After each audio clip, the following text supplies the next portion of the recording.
Assalamualaikum warahmatullahi wabarakatuh. Bismillahirrahmanirrahim. Asyhadu an la ilaha illallah wa asyhadu anna Muhammadar Rasulullah. Allahumma salli ala sayyidina Muhammad wa ala ali sayyidina Muhammad. Rabbi israh li sadri wa yassir li amri wahlul 'uqdatam min lisani yafqahu qawli. Amin. Bismillahirrahmanirrahim. Salam santunku, salam hormatku, salam sayangku untuk para sahabat-sahabat tercinta dimanapun Anda berada, baik yang ada di dalam dan yang ada di luar negeri. Semoga saya dan kita semua selalu ditunjuki oleh Allah ke dalam jalan yang lurus. Amin ya rabbal alamin. Bismillahirrahmanirrahim. Kali ini kita akan sedikit mengkaji antara hina dan mulia. Bismillahirrahmanirrahim. Kita kutipkan di dalam surat Al-A'raf ayat 179. A'udzu billahi minasy syaithanir rajim. Bismillahirrahmanirrahim. Walaqad dara'na li jahannama katsiran minal jinni wal ins lahum qulubun la yafqahuna biha wa lahum a'yunun la yubsiruna biha ولهم آذان لا يسمعون بها أولئك كالأنعام بل هم أضل أولئك هم الغافلون, yang artinya, dan sesungguhnya kami jadikan untuk isi neraka jahanam kebanyakan dari bangsa jin dan manusia. Mereka mempunyai hati, tetapi tidak dipergunakannya untuk memahami ayat-ayat Allah. Dan mereka mempunyai mata, tetapi tidak dipergunakan untuk melihat tanda-tanda kekuasaan Allah. Dan mereka mempunyai telinga, tetapi tidak dipergunakan untuk mendengar ayat-ayat Allah. Mereka itu sebagai binatang ternak. Bahkan mereka lebih sesat lagi. Mereka itulah orang-orang yang lalai. Sadaqallahul azim. Alhamdulillahirabbil alamin. Dengan surat Al-A'raf ayat 179 ini kita dapat memahami baik secara syariat ataupun secara hakikatnya. Mari kita coba pahami secara syariatnya. Sesuai artinya, dan sesungguhnya kami jadikan untuk isi neraka jahanam kebanyakan jin dan manusia. Jadi penghuni neraka itu adalah jin dan manusia, serta yang menyesatkannya yakni iblis dan setan. Jadi nerakanya menurut babakan syariat nerakanya itu besok nerakanya. ketika badannya sudah mati. Mereka mempunyai hati tetapi tidak dipergunakan untuk memahami ayat-ayat Allah.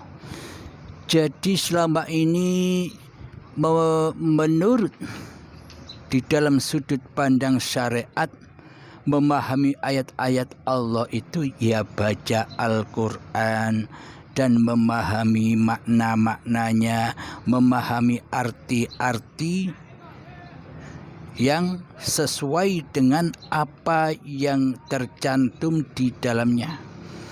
Belum memahami ayat yang mutasabbihat, belum memahami makna yang rahasia terrahasia. Jadi hanya memandang syariatnya saja, yakni apa yang sudah tercantum sesuai ayat yang berbunyi. Dan mereka mempunyai mata tetapi tidak dipergunakan untuk melihat tanda-tanda kekuasaan Allah. Jadi makna sudut pandang syariatnya, mata wajib dipergunakan untuk yang baik-baik saja, seperti mengaji, membaca Al-Quran, tadarus, menghafal Al-Quran. Mata dipergunakan tidak untuk melihat kemaksiatan. Itulah arti secara dohirnya. Karena bila dalam sudut pandang syariat, ya yang dipandang dohirnya. Dan mereka mempunyai telinga tetapi tidak dipergunakan untuk mendengarkan ayat-ayat Allah. Yakni telinga kita menurut sudut pandang syariatnya harus dipergunakan untuk mendengar pengajian, mendengar zikir-zikiran, mendengar istighosah, mendengar pengajian, mendengar bacaan Al-Quran dan sebagainya. Ini menurut sudut pandang syariatnya.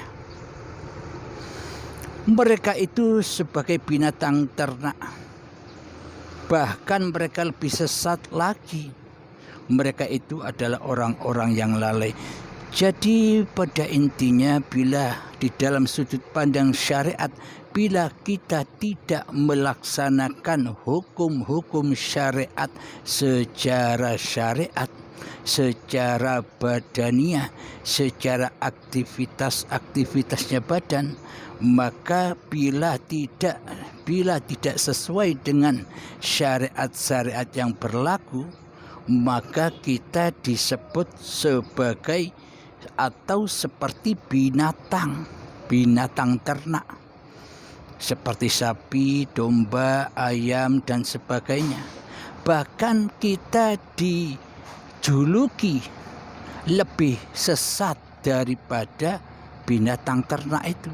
Pada intinya derajat kita di sisi Allah lebih hina daripada binatang ternak.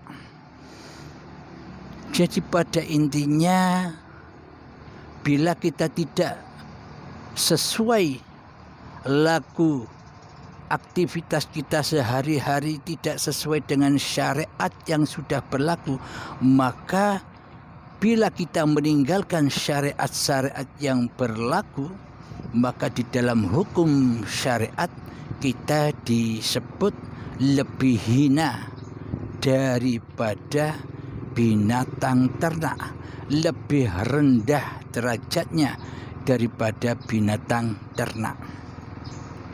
Alhamdulillahirabbil alamin, syariatnya sudah kita kaji bersama. Sekarang kita mencoba mengkaji secara hakikatnya agar ketemu antara yang hina dan yang mulia di sisi Allah. Sementara di dalam sudut pandang syariat, barang siapa yang berlaku sesuai syariat-syariat yang sudah ada, itulah yang dikatakan kemuliaan di sisi syariat, di sisi badania, di sisi manusia.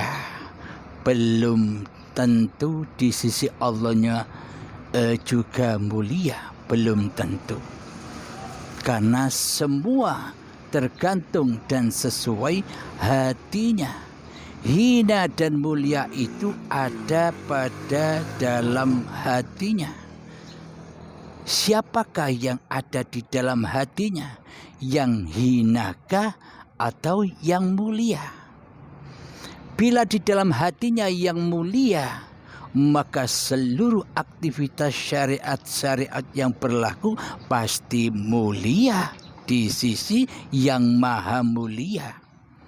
Akan tetapi bila di dalam hati kita yang ada, yang wujud, yang hidup, yang berkuasa dan yang punya kehendak di dalamnya yang hina, siapakah?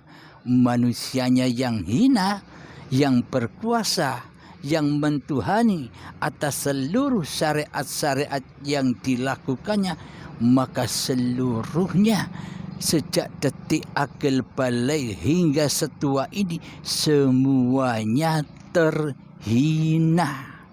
Meskipun kelihatannya di sisi manusia itu mulia, meskipun dilihat di sisi manusianya itu kelihatannya ahli ibadah, ahli menjalankan syariat-syariat, akan tetapi bila di dalam hatinya yang berkuasa yang hina, yakni li nafsi, yakni manusianya yang mentuhani seluruh syariat-syariat itu, maka di sisi Allah semuanya terhina. Karena apa? Karena manusia sudah mensekutukan Allah, sudah mensekutukan wujudullah, sudah mensekutukan hayatullah, sudah mensekutukan kekuasaan Allah yang meliputi segala sesuatu, dan sudah mengakui bahwa diri manusianya mensekutukan kehendak Allah dengan kehendak manusianya. Itulah kehinaan. Jadi selama ini kita, termasuk saya sendiri, selama ini kita adalah berkedudukan di bawah garis kehinaan. Karena selama ini kita tidak sadar, selama ini kita tidak menyadari bahwa kita selama ini yang jadi yang maha mulia. Tidak sadar kita selama ini telah menjadi Allah, tapi tidak sadar. Selama ini kita menjadi yang maha mulia di hati kita. Karena apa? Karena yang wujud, karena yang hidup, karena yang berkuasa, karena yang berkehendak selama ini bukan Allah, tapi diri kitalah yang berkuasa, tapi diri kitalah yang maha mulia. Buktinya dengan amalan-amalan semua itu kita mengharap kemuliaan di sisi Allah, tapi prakteknya kita memuliakan diri kita sendiri di sisi manusia. Kita memahamuliakan diri kita sendiri di sisi hawa nafsu kita sendiri selama ini. Mari kita sadari, mari kita hayati, apakah benar demikian?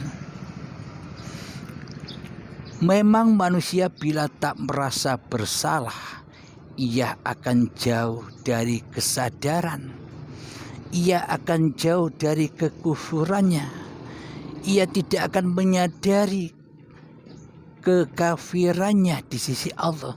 Dia tidak akan menyadari keateisan hatinya di sisi Allah.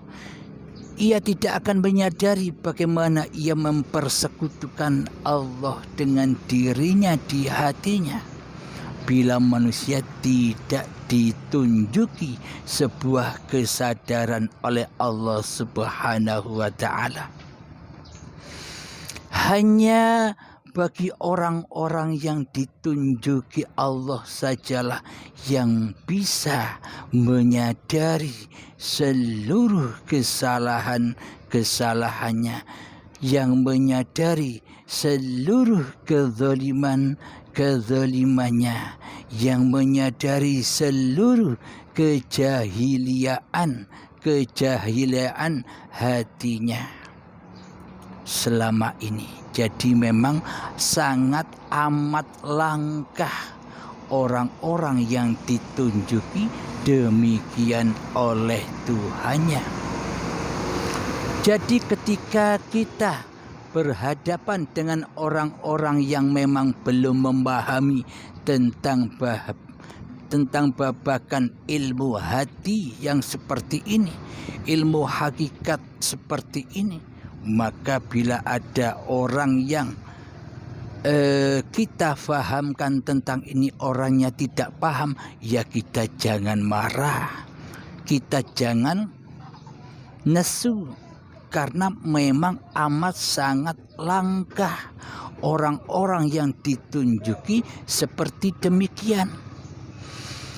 Karena memang sangat amat langkah manusia yang memahami bahwa dirinya sesungguhnya tidak ada, yang ada hanya Allah.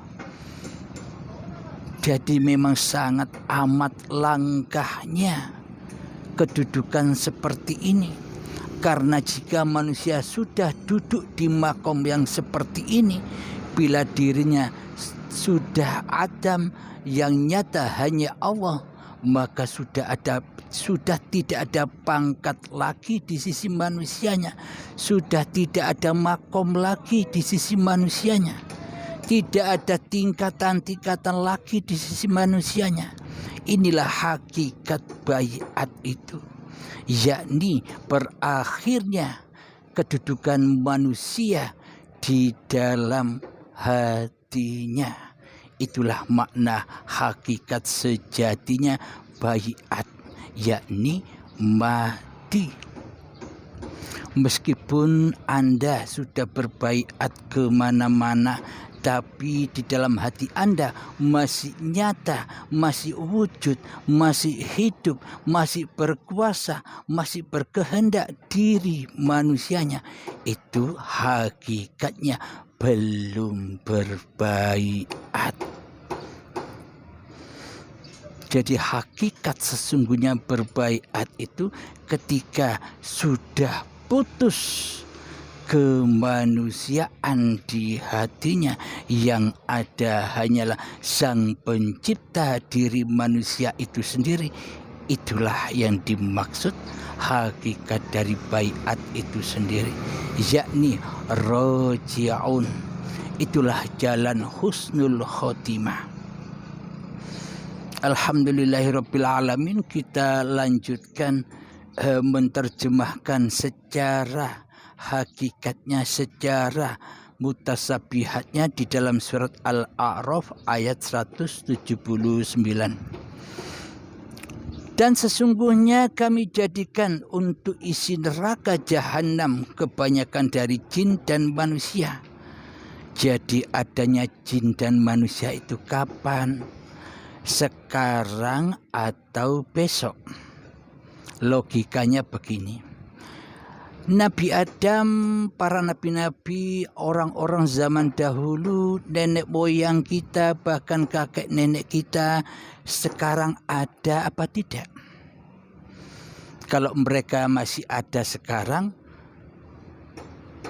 ya tinggal di neraka jahanam.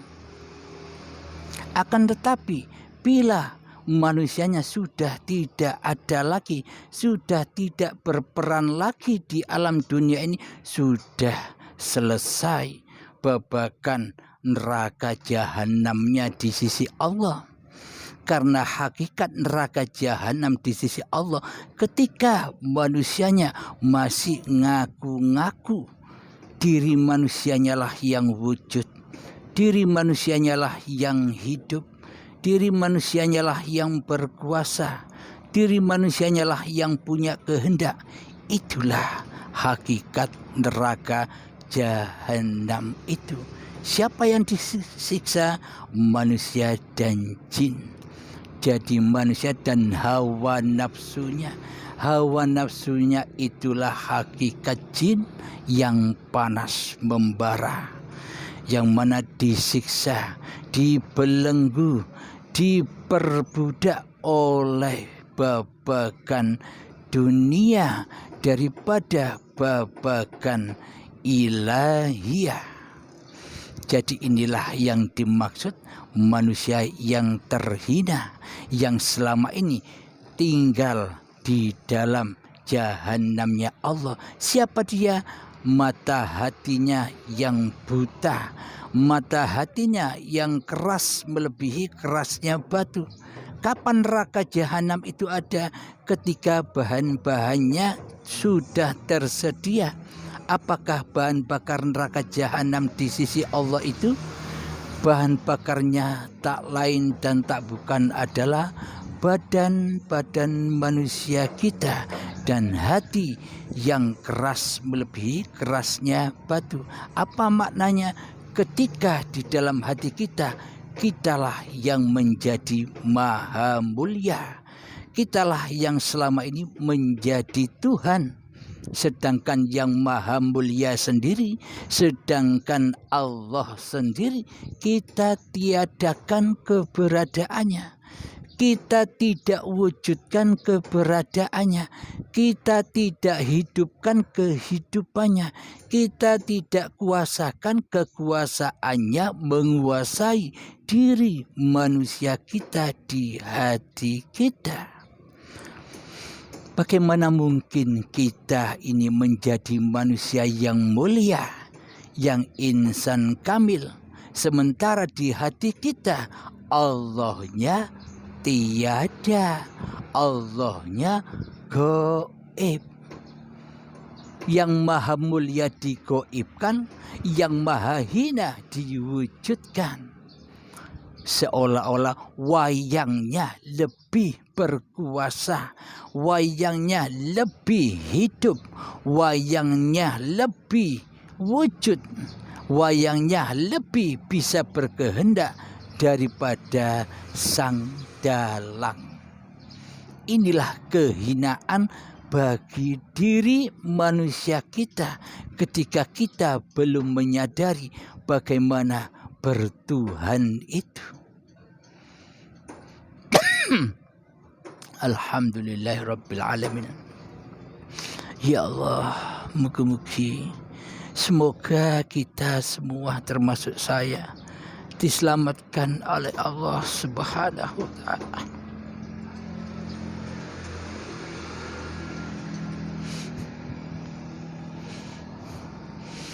Semoga kita semua selalu ditunjuki ke dalam jalan yang lurus oleh Allah Subhanahu wa taala.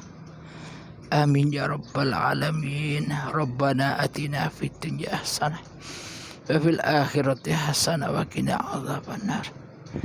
Wa sallallahu ala sayyidina Muhammad wa ala alihi wa sahbihi wasallam. Walhamdulillahi rabbil alamin. Al-Fatihah.